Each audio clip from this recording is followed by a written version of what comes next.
Hello, my dear students.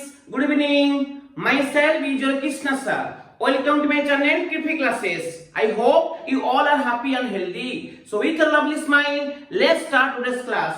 Today we will study on mirror magnification. So, magnification होता क्या है वो आप बात करेंगे, ठीक है। तो मैग्निफिकेशन, तो मिरर का मैग्निफिकेशन मतलब आप देखे होंगे कभी कभी मिरर में इमेज का साइज ऑब्जेक्ट साइज से बड़ा होता है, कभी इमेज का साइज ऑब्जेक्ट साइज के साथ इक्वल होता है, कभी इमेज का साइज ऑब्जेक्ट साइज से छोटा होता है, ठीक है। और इमेज अगर ऑब्जेक्ट अगर पास रहेगा मिरर का तो उसका इमेज दूर आता है, अगर ऑब्जेक्ट दूर रहता है मिरर से तो उसका इमेज पास आता है। तो ये सब वेरिएशन होता है, डिस्टेंस का वेरिएशन होता है, तो साइज का वेरिएशन होता है। उसी तरह ये वेरिएशन को हम कंपेयर करेंगे, इमेज का जो वेरिएशन हो रहा है, इमेज का size and distance with respect to object का साइज एंड डिस्टेंस, उसको हम कंपैरिजन करेंगे। वो कंपैरिजन को कहते हैं मैग्निफिकेशन ऑफ द मिरर। तो क्या है ना, इमेज के पास दो चीज होता है, क्या है, इसको हम उसका नेचर कहते हैं। नेचर मतलब इमेज का साइज और इसका क्या है, इमेज का डिस्टेंस, ठीक है। उसी तरह ऑब्जेक्ट का भी नेचर होता है। ऑब्जेक्ट का क्या है ना, ऑब्जेक्ट का साइज, ऑब्जेक्ट का नेचर मतलब ऑब्जेक्ट का साइज और ऑब्जेक्ट का क्या होता है, डिस्टेंस, ठीक है। तो मैग्निफिकेशन क्या कहता है ना, इमेज के नेचर को ऑब्जेक्ट के नेचर से कंपेयर करेंगे। तो पहले बताओ, पहले ऑब्जेक्ट ना पहले इमेज, ना पहले ऑब्जेक्ट होता है मिरर के सामने, बाद में इमेज बनता है। जो इमेज बना उसका नेचर ऑब्जेक्ट के नेचर के कंपेयर में क्या कैसा होता है उसको हम कंपेयर करेंगे। वो कंपेरिजन को कहते हैं मैग्निफिकेशन ऑफ द मिरर, ठीक है। तो इमेज का नेचर को हम कंपेयर करेंगे ऑब्जेक्ट के नेचर के साथ, मतलब इमेज का साइज को ऑब्जेक्ट साइज से कंपेयर करेंगे एक, और दूसरा इमेज के डिस्टेंस को ऑब्जेक्ट के डिस्टेंस से कंपेयर करेंगे, ये दूसरा, ठीक है। तो मैग्निफिकेशन आपका क्या हो गया, दो टाइप का हो गया। पहला क्या है ना, एक हुआ इमेज के साइज के साथ ऑब्जेक्ट साइज को कंपेयर करेंगे, उसके बाद इमेज के डिस्टेंस को ऑब्जेक्ट के डिस्टेंस से कंपेयर करेंगे। ये होता है दो तरह का मैग्निफिकेशन, ठीक है। तो फर्स्ट हुआ साइज टू साइज कंपैरिजन होता है लीनियर मैग्निफिकेशन और ट्रांसवर्स मैग्निफिकेशन और लैटरल मैग्निफिकेशन। बट इमेज का डिस्टेंस को ऑब्जेक्ट के डिस्टेंस से कंपेयर करने को क्या कहते हैं, लॉन्गिट्यूडिनल मैग्निफिकेशन और योर एक्सियल मैग्निफिकेशन, याद रखो, ठीक है। तो वन बाय वन पढ़ेंगे। मैग्निफिकेशन सिंपली याद रखना, नेचर ऑफ द इमेज को नेचर ऑफ द ऑब्जेक्ट के साथ कंपेयर करेंगे, उस कंपैरिजन को कहते हैं मैग्निफिकेशन। जो दो तरह का हुआ, इमेज के साइज को ऑब्जेक्ट के साइज से कंपेयर करेंगे, जिसको हम कहते हैं लीनियर मैग्निफिकेशन और ट्रांसवर्स मैग्निफिकेशन और लैटरल मैग्निफिकेशन। उसके बाद इमेज के डिस्टेंस को ऑब्जेक्ट के डिस्टेंस से कंपेयर करेंगे, इसको कहते हैं लॉन्गिट्यूडिनल मैग्निफिकेशन और योर एक्सियल मैग्निफिकेशन, ठीक है। तो वन बाय वन चलते हैं। फर्स्ट पढ़ते हैं लीनियर मैग्निफिकेशन। तो first one is your linear magnification. तो लिखा मैंने लीनियर मैग्निफिकेशन, ठीक है। ये सिंबल होता है m। तो ये क्या होता है, it is the ratio between the height of the image and the height of the object. तो मैंने कहा था लीनियर मैग्निफिकेशन में क्या होता है ना, इमेज के साइज को ऑब्जेक्ट के साइज के साथ कंपेयर करेंगे। साइज मतलब उसका हाइट, इमेज का हाइट को ऑब्जेक्ट का हाइट से कंपेयर करेंगे। वो होता है तुम्हारा लीनियर मैग्निफिकेशन और ट्रांसवर्स मैग्निफिकेशन और लैटरल मैग्निफिकेशन, ठीक है। तो एम होता है hi/h। तो आपको पता है स्फेरिकल मिरर दो तरह का होता है, concave and convex. Concave mirror होता है कन्वर्जिंग मिरर, क्योंकि उसमें मैक्सिमम कन्वर्जन रे प्रोड्यूस होता है, और कॉन्वेक्स मिरर को कहते हैं डाइवर्जिंग मिरर, उसमें डाइवर्जन रे प्रोड्यूस होता है, ध्यान रखो। तो जो कॉन्केव मिरर होता है ना, उसमें दो तरह का इमेज आता है। एक होता है रियल इन्वर्टेड इमेज देता है जब उसका ऑब्जेक्ट और उसका फोकस या फोकस से दूर होता है, मतलब अगर उसका ऑब्जेक्ट डिस्टेंस उसका फोकल लेंथ के साथ इक्वल या उससे ग्रेटर होता है, उस केस में concave mirror real inverted image देता है। ध्यान देखो यहाँ पे डायग्राम, एक ऑब्जेक्ट लिया AB जो उसका फोकस से बेयर्ड है, दूर है, मतलब उसका ऑब्जेक्ट डिस्टेंस फोकल लेंथ से बड़ा है, ठीक है।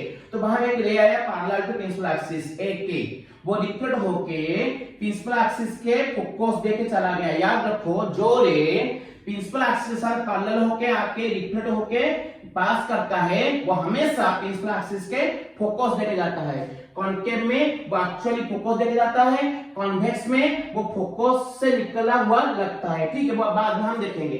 तो यहाँ पे रे पैरेलल आया तो प्रिंसिपल एक्सिस के रिफ्लेक्ट होके पिलर से रिफ्लेक्ट होके वो केएस पाथ में चला गया meeting at F focus of the principal axis. अच्छा, उसके बाद और एक इंसिडेंट हुआ एपी पोल के पास, वहां से रिफ्लेक्ट होके पी क्यू पाथ में चला। ये दोनों जहां पे मिले वहां पे इमेज आया A1 B1। ऑब्जेक्ट के साइड में अगर इमेज आता है मिरर का उसको कहते हैं रियल इमेज। अगर रियल होगा वो हमेशा इन्वर्टेड होगा, मतलब इमेज प्रिंसिपल एक्सिस के नीचे आएगा जो यहाँ पे आया हुआ है। ठीक है, अच्छा तो यहाँ पे जो इमेज बना वो रियल इन्वर्टेड बना। क्लियर? तो इस केस में हम देखते हैं उसका मार्किंग डिस्ट्रीब्यूशन क्या होगा। चलो केस वन मतलब खास जो लिखा है concave mirror producing a real and inverted image. चलते हैं, ये पोल के साथ दो ऑब्जेक्ट का टॉप बॉटम, इमेज का टॉप बॉटम कनेक्ट करो, दो ट्रायंगल आपको दिखेगा, एक होगा APB और एक होगा A1PB1। ये दोनों ट्रायंगल सिमिलर होंगे। बताओ ट्रायंगल क्या है? ट्रायंगल APB सिमिलर ट्रायंगल क्या है? A1PB1। आपको सिमिलर मतलब रेस्पेक्टिव एंगल सेम होगा। देखो ये 90 होगा, ये दोनों सेम होंगे, I इक्वल टू R। अगर दो ट्रायंगल के दो एंगल इक्वल होते हैं उनका थर्ड एंगल भी रेस्पेक्टिवली इक्वल होंगे। अगर एंगल इक्वल हो गए दो ट्रायंगल के, वो ट्रायंगल को क्या कहेंगे? सिमिलर टू ईच अदर कहेंगे, सिमिलर हो गए। ठीक है, तो अगर सिमिलर होते हैं उनका रेस्पेक्टिव साइड का रेशियो सेम होगा, मतलब उसका हाइट डिवाइडेड बाय उसका हाइट जो होगा, इसका बेस बाय उसका बेस वही होगा। ठीक है, तो देखो उसका हाइट क्या है? APB ट्रायंगल का हाइट क्या है? AB डिवाइडेड बाई A1PB1 का हाइट क्या है? A1B1। उसका हाइट बाई इसका height equal to both triangle का बेस APB का बेस क्या है? PB बाई A1PB1 का बेस क्या है? PB1। ठीक है, height by height equal base by base होगा। अभी यहाँ पे उसका वैल्यू डाल दो। बताओ AB क्या है? What is AB? Height of the object. तो यहाँ पे लिखूं मैं HOAB के जगह divided by what is A1B1? Height of the image मैं लिखूं HI और ये माइनस होगा। क्यों? क्योंकि HO जो ऑब्जेक्ट का हाइट वो प्रिंसिपल एक्सिस के ऊपर वो पॉजिटिव होगा और प्रिंसिपल एक्सिस के नीचे वो नेगेटिव होगा। HI नीचे है तो ये नेगेटिव होगा, इक्वल टू PB पोल से ऑब्जेक्ट डिस्टेंस को U कहते हैं, लेफ्ट में तो माइनस होगा तो माइनस U डिवाइडेड बाई पोल से इमेज डिस्टेंस को कहते हैं V, लेफ्ट में तो माइनस V होगा, तो PB1 आपका क्या होगा? Minus V। तो लिखा है यहाँ पे माइनस V। तो ये क्या हो गया बताओ? माइनस HO बाई HI क्या हुआ? ये माइनस माइनस कटा क्या हुआ? U by V। ठीक है, अभी माइनस दोनों साइड में इंटू करो, ये माइनस इंटू करने से माइनस तक क्या हो जाएगा? प्लस, ये प्लस हो तो माइनस हो जाएगा। तो बताओ HO बाई HI क्या होगा? ये होगा माइनस U बाई क्या है? V। अब इसको उल्टा कर दो, HO बाई HI उल्टा कर दो, HI बाई क्या है? HO क्या होगा? अगर HO बाई HI था माइनस U बाई V, ये उलट जाने से वो भी उलट जाएगा, क्या होगा? माइनस V बाई U होगा। ठीक है, तो HI बाई HO क्या होता है? Your linear magnification. तो यहाँ पे हम लिख सकते हैं M, तो M क्या मिला? Minus V by U। Remember, तो linear magnification for spherical mirror मिला minus V by U।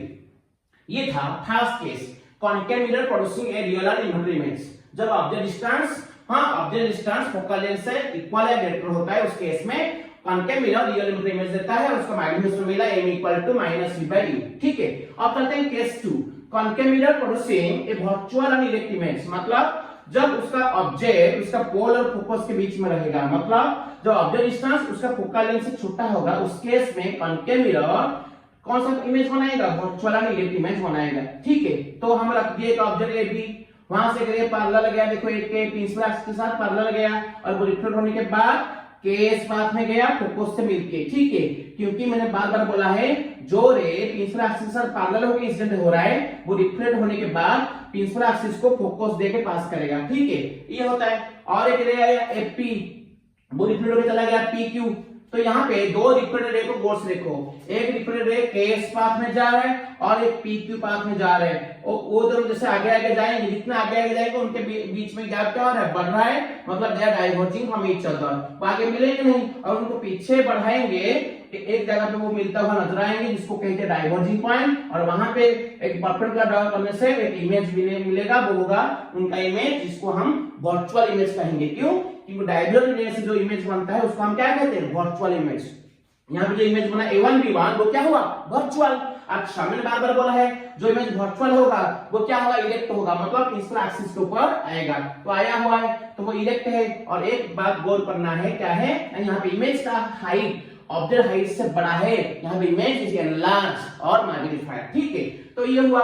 Same logic चलते हैं, प्रूव करते हैं यहाँ पे लीनियर मैग्नीफिकेशन का वैल्यू क्या होगा। तो यहाँ तक तो ठीक है, सिर्फ यहाँ से मैं मिटाता हूँ। ठीक है, सिर्फ वैल्यू डालेंगे और कुछ नहीं, तो वैल्यू डाल दो। सेकंड केस का वही बात, P के जगह P के साथ ऑब्जेक्ट का टॉप और बॉटम कनेक्ट करो, ट्रायंगल होगा APB। सिमिलर टू इमेज का टॉप बॉटम कनेक्ट करो P के साथ, ट्रायंगल होगा A1PB1। सिमिलर होंगे, अगर सिमिलर हो गए उनका रेस्पेक्टिव साइड का रेशियो सेम होगा, मतलब उनका इसका हाइट AB बाई उसका हाइट A1B1 जो होगा इक्वल टू इसका बेस PB बाई उसका बेस PB1 वही होगा। ठीक है, अभी इसका वैल्यू डालेंगे। AB उसका ऑब्जेक्ट साइज वो ऊपर है तो प्लस होगा, तो AB के जगह क्या रखेंगे, HO height of the object divided by A1B1 क्या होता है, इमेज का हाइट, और वो भी प्रिंसिपल एक्सिस के ऊपर, वो क्या होगा, पॉजिटिव होगा HI। यहाँ पे माइनस क्यों लिए थे, क्योंकि HI यहाँ पे इमेज जो है वो प्रिंसिपल एक्सिस के नीचे था, वहां पे माइनस लिए थे, पर यहाँ पे height of the image positive जाएगा क्योंकि वो प्रिंसिपल एक्सिस के ऊपर है। ठीक है, इक्वल्स टू PB पोल से ऑब्जेक्ट डिस्टेंस E होता है, लेफ्ट में है तो -U डिवाइडेड बाय PB1 पोल से इमेज डिस्टेंस, राइट में है तो +V आ गया।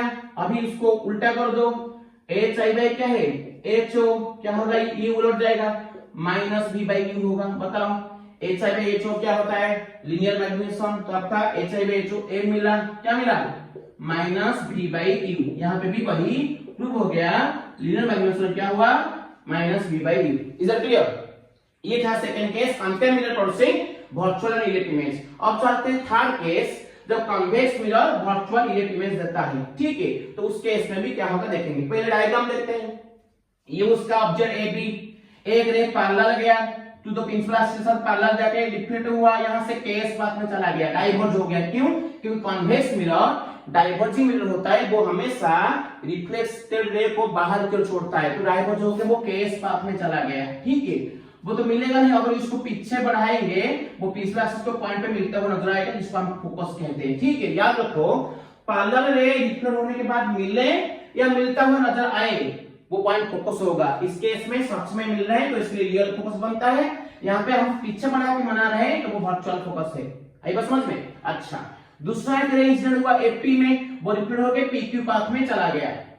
इधर रे तो देखो, ये रिफ्लेक्ट होकर इधर चल रहा है केस, ये इधर जा रहा है, वो दोनों जितना आगे जैसे आगे आगे जाएंगे, जितने आगे आगे जाएंगे उनके बीच में गैप बढ़ रहा है, वो मिलेगा नहीं, डाइवर्जिंग फ्रॉम ईच अदर। अगर उनको पीछे बढ़ाएंगे वो यहाँ मिलता हुआ नजर आएंगे, और वहां पे परपेंडिकुलर ड्रॉ करेंगे प्रिंसिपल एक्सिस के ऊपर, वो उसका इमेज पोजीशन होगा जिसका नाम है A1B1। ठीक है, तो इमेज हो गया वर्चुअल। क्यों, क्योंकि रिफ्लेक्टेड रे को हम पीछे बढ़ा के इमेज को प्राप्त किए, तो वो इमेज जो बनेगा वो वर्चुअल होगा, और वो प्रिंसिपल एक्सिस के ऊपर तो इरेक्ट। ठीक है, पर यहाँ और एक बात गौर करने की है, क्या है, यहाँ पे हमेशा इमेज का साइज ऑब्जेक्ट साइज से छोटा होगा, मतलब इमेज विल बी स्मॉल और डिमिनिश्ड। ये सब, पर इस केस में इमेज का साइज ऑब्जेक्ट साइज से हमेशा बड़ा था, मैग्नीफाइड एंड एनलार्ज था इमेज। ठीक है, तो चलते हैं इस केस के लिए तुम्हारा जो लीनियर मैग्नीफिकेशन M का वैल्यू कितना निकालेंगे, सेम बात, यहां तक तो ठीक है, तो यहां से मिटा देते हैं, यहां से शुद्ध लिखते हैं, क्या होगा उसका वैल्यू। ठीक है, वही बात, ऑब्जेक्ट का टॉप और बॉटम को P के साथ कनेक्ट करो, ट्रायंगल होगा APB।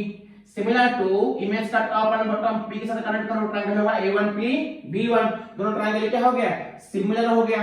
अभी सिमिलर होने के बाद रेस्पेक्टिव साइड का रेशियो सेम होगा, मतलब इसका हाइट AB बाय उसका हाइट A1B1 इक्वल टू इसका बेस PB बाय उसका बेस PB1 सेम होगा। अब इसका वैल्यू डालो, AB object height HO by A1B1 image height क्या है HI, ये प्लस होगा दोनों। क्यों, क्योंकि ये भी प्रिंसिपल एक्सिस के ऊपर ऑब्जेक्ट हाइट, वो भी प्रिंसिपल एक्सिस के ऊपर ऑब्जेक्ट हाइट, तो दोनों प्लस होगा।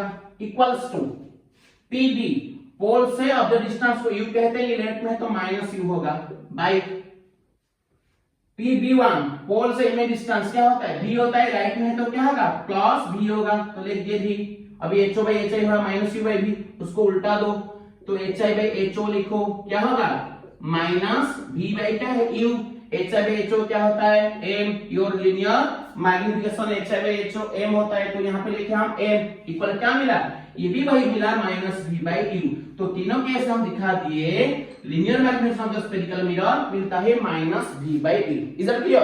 तो जो लीनियर मैग्नेटिज्म मिला इसको मिरर के फोकल लेंथ के साथ कंपेयर करेंगे। किसके साथ? उसके फोकल लेंथ a के साथ कंपेयर करेंगे। देखेंगे तुम्हारा जो लीनियर मैग्नेटिज्म फोकल लेंथ के साथ क्या रिश्ता बनाता है। ठीक है, तो चलते हैं।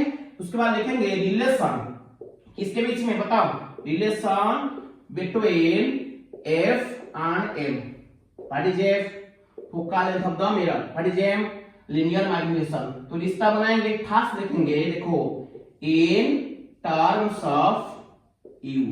ठीक है, तो उसका रिलेशन बनाएंगे फर्स्ट किसके हेल्प में? u के हेल्प में बनाएंगे। What is u? Object distance. ठीक है, तो देखो चलते हैं। तो फ्रॉम मिरर फॉर्मूला आपको क्या पता है, बताओ। फ्रॉम मिरर फॉर्मूला आप पढ़े हो, मिरर फॉर्मूला लास्ट वीडियो में आप पढ़े हो।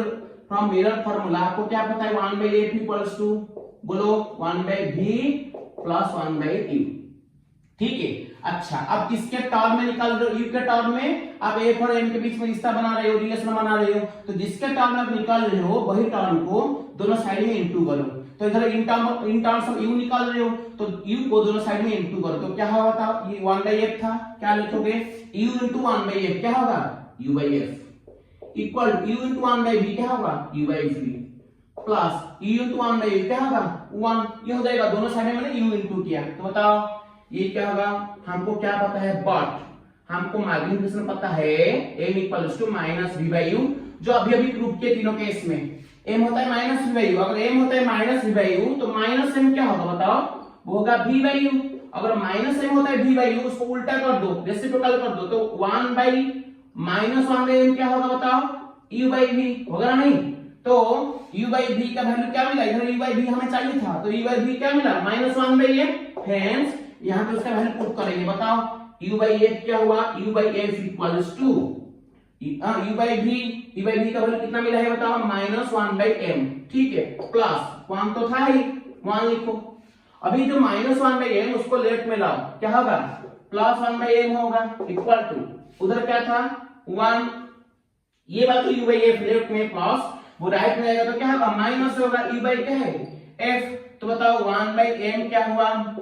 f माइनस u बाई क्या है? f हो गया, एलसीएम ले लिया। तो हमें m क्या होगा? अगर 1 बाई m होता है ये, तो m क्या होगा? उसको उल्टा दिया, इसको भी उल्टा दो, क्या होगा? f by f minus u आ जाएगा। ये हुआ रिलेशन बिटवीन किसके बीच में? f और m के बीच में इन टर्म्स ऑफ u के हेल्प में मिला। ठीक है, क्योंकि इस एक्सप्रेशन में v नहीं है, इमेज डिस्टेंस नहीं है, सिर्फ u ही है। तो u के हेल्प में f और m के बीच में रिलेशन क्या आया? m equal to f by f minus u आ गया। ठीक है, ये होता है तुम्हारा इन टर्म्स ऑफ u। अब चलते हैं उसका दूसरा, क्या है? इन टर्म्स ऑफ v के हेल्प में, v का हेल्प लेके f और m के बीच में हम रिश्ता बनाएंगे। सेम बात है, सेम लॉजिक है। तो मिरर फॉर्मूला लिख लो। अभी v के टर्म में आप निकाल रहे हो, तो जिसके टर्म में निकाल रहे हो उसको मल्टीप्लाई करना दोनों साइड में। जैसे इससे पहले हम किए थे, u के टर्म में दोनों साइड में u मल्टीप्लाई किए थे। अभी इन टर्म्स ऑफ v निकाल रहे हैं, तो इस दोनों साइड में v इनटू करो, तो क्या होगा? ये v इनटू 1 बाई f क्या होगा? v by f equal v into 1 by v क्या होगा? v by v plus v into 1 by u क्या होगा? v by u। ठीक है, सो बताओ v बाई f क्या हुआ? What is v by f? वही रखो, उस equal to v by v क्या है? 1 प्लस v बाई u रखो। ठीक है, अच्छा आपको क्या पता है? बट आपको लीनियर मैग्नेटिज्म क्या पता है? m equals to minus v by u। जो तीनों केस हम प्रूव किए। अगर m होता है माइनस v बाई u, तो माइनस m क्या होगा, बताओ? v by u। ठीक है, तो v बाई u का वैल्यू मिला माइनस m, इस वैल्यू को लेके यहाँ पे डाल दो। हेंस आपका v बाई f क्या हुआ, बताओ ना? 1 माइनस इसका वैल्यू होता है माइनस m, तो माइनस m लिखा।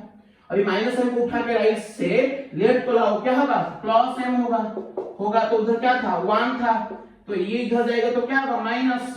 तो v बाई f लेफ्ट में था, राइट हैंड में तो माइनस होगा, तो m हो गया 1 minus v by f। So m क्या हुआ? इधर एल्सियम लेंगे f, तो f माइनस v बाई क्या है? f। ये आ गया तुम्हारा m और f के बीच में relation in terms of v। इधर v है, u नहीं है। ठीक है, तो ये आपका मिला। तो फाइनली आपका जो लीनियर मैग्नेटिज्म क्या मिला, बताओ? उसका फाइनल इसको याद रखना फॉर्मूला। इसके ऊपर हम न्यूमेरिकल बहुत सारा करेंगे जो बहुत बहुत इंपॉर्टेंट है, ठीक है। सिर्फ फॉर्मूला आपको याद रखना है और कुछ नहीं, न्यूमेरिकल आराम से शुरू हो जाएगा। तो यहाँ पे आपको क्या मिला ना, फाइनली आपको क्या मिला बताओ। फाइनली आपको मिला लीनियर मैग्नीफिकेशन एम क्या था, HI/HO, ये था डेफिनेशन। उसके बाद तीनों केस में उसको वैल्यू क्या निकाले, -V/U। उसके बाद F और M का रिलेशन बनाए इन टर्म्स ऑफ U, क्या मिला F/F-U। उसके बाद F और M के बीच relation in terms of V क्या मिला F-V क्या है F। तो ये सारा रिश्ता आपको याद रखना है फॉर न्यूमेरिकल के लिए, ठीक है। ये हो गया तुम्हारा लीनियर मैग्नीफिकेशन और उसका relation with focal length in terms of U और इन टर्म्स ऑफ V। अब चलते हैं दूसरा, ये था क्या, इमेज के साइज का कंपैरिजन विद ऑब्जेक्ट के साइज के साथ, जिसको हम कहते हैं लीनियर मैग्नीफिकेशन और ट्रांसवर्स मैग्नीफिकेशन और लैटरल मैग्नीफिकेशन, ठीक है। अब चलेंगे इमेज का जो डिस्टेंस है ऑब्जेक्ट के डिस्टेंस से कंपेयर करेंगे। याद रखो जब स्फेरिकल मिरर के सामने ऑब्जेक्ट पास होता है, ठीक है, तो उसका इमेज बहुत दूर में आता है।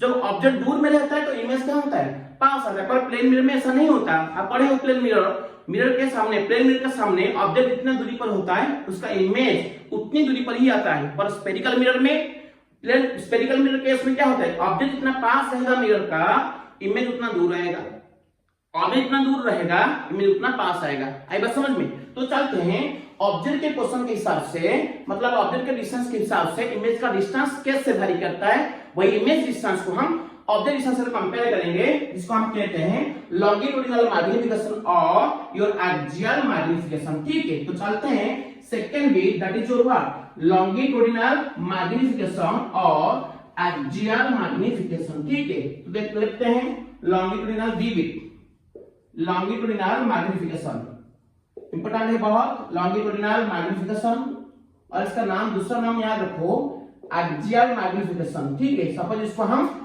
एमडीएस लेते हैं, क्लियर। अच्छा, ये क्या होता है, लॉन्गिट्यूडिनल मैग्नीफिकेशन क्या होता है, एमडीएस, ये होता है change in image distance by change in object distance. D मतलब डेरिवेटिव मतलब change in image distance divided by change in object distance, ये होता है एमडीएस, योर लॉन्गिट्यूडिनल या एक्सियल मैग्नीफिकेशन। तो लॉन्गिट्यूडिनल और axial magnification of a mirror is defined as the ratio between change in its image distance and the change in its object distance, that is m dash equal to dv/du, where dv what change in image distance and du what change in object distance। ये हो गया तुम्हारा longitudinal magnification यानी कि axial magnification, ठीक है। चलते हैं उसका वैल्यू निकालेंगे। बताओ फ्रॉम मिरर फॉर्मूला को क्या पता है, मिरर फॉर्मूला आपको पता है 1/f equals to 1/v plus 1/u। अभी दोनों साइड में डेरिवेटिव करो विथ रिस्पेक्ट टू u, तो d/du ऑफ 1/f इधर क्या होगा d/du of 1/v plus 1/u। दोनों साइड में हम डेरिवेटिव किए with respect to u variable, ठीक है। एक बात याद रखो, स्फेरिकल मिरर क्या होता है, एक स्फीयर का पार्ट होता है। एक स्फीयर के लिए उसका रेडियस और कर्वेचर यानी कि रेडियस क्या होता है, कांस्टेंट। अगर रेडियस कांस्टेंट होता है तो उसका फोकल लेंथ जो होता है r/2 वो भी कांस्टेंट होगा। अगर फोकल लेंथ कांस्टेंट है तो 1/f भी कांस्टेंट नहीं, जैसे 2 कांस्टेंट है तो 1/2 भी कांस्टेंट ना। अगर मिरर का रेडियस कांस्टेंट तो रेडियस का आधा जो फोकल लेंथ भी कांस्टेंट, और फोकल लेंथ कांस्टेंट तो 1/f भी कांस्टेंट। तो कांस्टेंट हुआ तो 1/f, तो उसका डेरिवेटिव क्या होगा बताओ, उसका डेरिवेटिव हो जाएगा 0, तो ये हो गया 0। उसके बाद राइट में चलो, मैं देखूं d/du ऑफ पहले 1/u रखा plus d/du of 1/v, d/du of 1/v, ठीक है। अच्छा, तो एक बात यहाँ पे मैं बताना चाहूंगा, थोड़ा डेरिवेटिव में चलते हैं। डेरिवेटिव एक फॉर्मूला होता है d/dx of x to the power n। देखो डेरिवेटिव कौन सी वेरिएबल में है, d/dx मतलब डेरिवेटिव x वेरिएबल में है, d/dy मतलब डेरिवेटिव y वेरिएबल में है, d/dt मतलब derivative with respect to t variable, d/dl मतलब derivative with respect to l variable, ठीक है। इधर d/dx लिखा है मतलब derivative with respect to x variable. याद रखो डेरिवेटिव जो वेरिएबल में होगा और उसके पास फंक्शन का वेरिएबल वही है। इधर फंक्शन कौन है, x और n, ये होता है एक फंक्शन जिसका वेरिएबल क्या है x। तो डेरिवेटिव जो वेरिएबल में होगा अगर फंक्शन का वही वेरिएबल है और उसके ऊपर कुछ पावर है तो उसका वैल्यू क्या होगा ना, पावर आ जाएगा आगे, इसका पावर क्या हो जाएगा, एक कम हो जाएगा। फिर से बता रहा हूं, डेरिवेटिव जो वेरिएबल में है, इधर डेरिवेटिव कौन सा वेरिएबल में है, x में है, और फंक्शन का वेरिएबल क्या है, x है। अगर डेरिवेटिव जो वेरिएबल में होगा फंक्शन का वेरिएबल भी वही होगा और उसके ऊपर पावर कुछ होगा तो वो पावर क्या होगा ना, आगे आ जाएगा। तो उसके बाद उसका वेरिएबल के ऊपर पावर एक काम हो जाएगा। जैसे कि मैं लिखूं d/dx of x to the power 10। देखो डेरिवेटिव किसमें, x में, फंक्शन किसमें, x में, उसका पावर 10, तो उसका फार्मूला क्या होगा ना, जो पावर होगा वो आगे आएगा, क्या होगा 10। उसके बाद वही वेरिएबल के ऊपर जो पावर था वो एक कम हो जाएगा, 10 - 1 क्या हो जाएगा 9। ये होता है फार्मूला, ठीक है। तो उसी हिसाब से मेरे को बताओ d/dx ऑफ, ध्यान रखो d/dx ऑफ मैं लिखूं 1/x, क्या होगा, स्पेशल लिख सकते हैं d/dx of x to the power -1। देखो 1/x जो है x टू द पावर -1 वही है। देखो ये पूरा सिस्टम इस फार्मूला के हिसाब से आ गया। तो derivative with respect to x और फंक्शन का वेरिएबल भी x, जो पावर होगा वो आगे आएगा, -1 आगे आया। अभी इसके वेरिएबल के ऊपर पावर एक कम हो जाएगा तो -1 - 1 हो जाएगा, क्या होगा -2। तो ये क्या हो जाएगा -1/x²। तो याद रखो फार्मूला क्या आया, d/dx ऑफ 1/x क्या हुआ -1/x², ठीक है। उसी तरह बताओ d/du ऑफ 1/u क्या होगा। देखो डेरिवेटिव u में है, फंक्शन भी u में है, तो उसका डेरिवेटिव क्या होगा, जैसे d/dx ऑफ 1/x हुआ -1/x², उसी तरह d/d ऑफ 1/u क्या होगा -1 क्या होगा u² होगा। कुछ प्रॉब्लम नहीं है। तो यहाँ पे हम क्या लिख सकते हैं, -1 क्या है u², ठीक है, हो गया। पर यहाँ पे थोड़ा प्रॉब्लम है, देखो ये वाला क्वेश्चन में थोड़ा दिक्कत है, तो इसको मैं ऊपर से लिखा था। तो आई बात समझ में, ये थोड़ा डेरिवेटिव है, आप अगर मैथ में पढ़े होंगे तो पता चलेगा, वरना याद देखो याद हो जाएगा। तो मैंने कहा d/dx ऑफ क्या मिला 1/x -1/x², तो d/du ऑफ 1/u क्या होगा -1/u²। तो ये दोनों क्वेश्चन में क्या है ना, यहाँ पे डेरिवेटिव कौन सा वेरिएबल में था, x, d/dx मतलब डेरिवेटिव x में है, तो उसके बाद फंक्शन क्या है 1/x, x है, तो उसका डेरिवेटिव क्या हुआ -1/x² हुआ। पर यहाँ पे देखो डेरिवेटिव u में है तो ये भी u में है, तो क्या होगा -1/u²। पर अगर मैं लिखूं d/du ऑफ 1/v, ध्यान रखो ये यहाँ पे फर्क क्या है, देखो यहाँ पे डेरिवेटिव जो वेरिएबल में था फंक्शन का वेरिएबल वही है, तो इसका वैल्यू हुआ -1/u²। पर यहाँ पे डेरिवेटिव u में है और फंक्शन का जो वेरिएबल वो v में है, तो क्या होगा ना उसी स्टाइल में होगा, माइनस क्या होगा v², फिर डेरिवेटिव होगा d/du होगा किसका ना, वो जो नया वेरिएबल है। देखो इधर डेरिवेटिव u में था, फंक्शन u का आया तो डेरिवेटिव नहीं किए, पर इधर डेरिवेटिव u में है, फंक्शन का वेरिएबल v में है, तो उसका दोबारा डेरिवेटिव होगा। उसी तरह फॉलो होके -1/20 को लिखने के बाद उसका दोबारा डेरिवेटिव होगा और वो उसके साथ मल्टीप्लाई होकर रहेगा, जिसको हम कहते हैं चेन रूल, मतलब अटैच रूल, इसके साथ अटैच होकर रहेगा अलग वेरिएबल के लिए, ठीक है। तो बताओ यहाँ पे हम देख सकते हैं d/d ऑफ 1/v क्या होगा -1/20 का होना चाहिए, पर ये अलग वेरिएबल है तो इसलिए फिर से उसका डेरिवेटिव होकर मल्टीप्लाई होकर रहेगा। तो क्या है d/d ऑफ ये नया वेरिएबल कौन है v, इसको कहते हैं चेन रूल। और लेफ्ट में तो 0 था, 0 रखो, ठीक है। अब चलते हैं आगे, तो ये क्या हो गया ना 0 इक्वल टू क्या हुआ -1/u² प्लस -1/v² d/du। पता ये वाला टर्म को लेफ्ट में ले आओ, ये माइनस है, इधर क्या होगा लेफ्ट में से प्लस होगा, तो लिखेंगे 1/v² dv/du इक्वल क्या होगा बताओ -1/u², उधर था ही, ठीक है। अभी हमको dv/du चाहिए, बता इधर जो 20 पर डिवाइड हुआ था उधर जाके क्या होगा मल्टीप्लाई होगा, उधर था क्या -1/u² था, अगर 20 का इधर से जाके उधर मल्टीप्लाई होगा क्या हो जाएगा -20² क्या है u², ठीक है। अच्छा dv/du क्या होता है आपका लॉन्गिट्यूडिनल मैग्नीफिकेशन और एक्सियल मैग्नीफिकेशन, जिसको हम m' कहते हैं, तो इसकी जगह हम लिख सकते हैं m' इक्वल टू, अच्छा इसको क्या लिखेंगे माइनस बाहर रखो, जो माइनस था इसको क्या लिखूं मैं ना -v/u का स्क्वायर कर सकता हूं। देखो -v/u का स्क्वायर क्या होगा v²/u², आगे तो माइनस था ही तो ये इतना आ जाएगा। तो ऐसा क्यों लिखा, इसलिए लिखा ये m' इक्वल टू माइनस ये किसका वैल्यू था, ब्रैकेट का वैल्यू क्या था, याद करो, जब लीनियर मैग्नीफिकेशन पढ़ रहे थे तीनों केस में उसका वैल्यू आया था -b/u, तो -b/u था लीनियर मैग्नीफिकेशन का वैल्यू और उसके ऊपर स्क्वायर, तो ये आ जाएगा लॉन्गिट्यूडिनल और लीनियर मैग्नीफिकेशन बीच में रिलेशन। ठीक है, तो क्या मिला, longitudinal magnification equal to negative of linear magnification का स्क्वायर। आई बात समझ में, ये तो था आज का मैग्नीफिकेशन का कॉन्सेप्ट जो मिरर का मैग्नीफिकेशन था। तो हम उस केस में लीनियर और लॉन्गिट्यूडिनल दोनों देखा है, तो कमिंग क्लास में हम देखेंगे स्फेरिकल मिरर का use, most interesting and conceptual है, याद रखना। तो ये था तो डेरिवेशन और उसका डायग्राम लीनियर और लॉन्गिट्यूडिनल का थोड़ा प्रैक्टिस करना एग्जाम के लिए इंपॉर्टेंट है और न्यूमेरिकल पॉइंट ऑफ व्यू से भी बहुत इंपॉर्टेंट है। ठीक है गाइस, नेक्स्ट क्लास में हम देखते हैं नया टॉपिक स्फेरिकल मिरर के साथ, तो मिलते हैं आगामी क्लास में, नेक्स्ट क्लास में। Thank you very much to all of you, good night, जय Jagannath, thank you so much, take care, wish all the very best for your future.